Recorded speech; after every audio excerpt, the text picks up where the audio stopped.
Joining us in the studio right now is our own News Talk 740 KTRH's Joe Gomez. One of, well, I love everybody in the newsroom, of course. But, oh, you're too kind, Matt. But you are just, you're one of my favorites, as you know.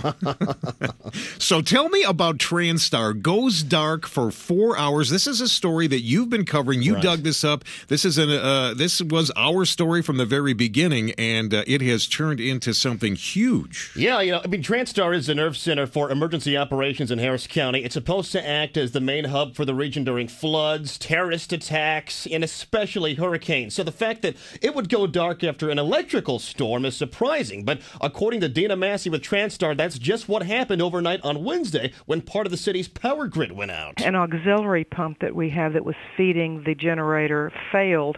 Then we were basically without anything from about midnight until 4:15 when the commercial power was restored. Now, Massey says everything's been fixed now, but the question remains, what if it would have been a hurricane that knocked out power? Yeah. This is my first hurricane season, Joe.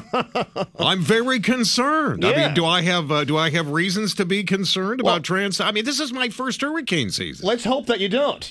Based on what I've been told, they fixed the problem. It was just some kind of a fuel rod with the generator, and it won't happen again, but not like they could tell that it would happen beforehand. Yes. So who knows if there's going to be another problem with this system coming up or what.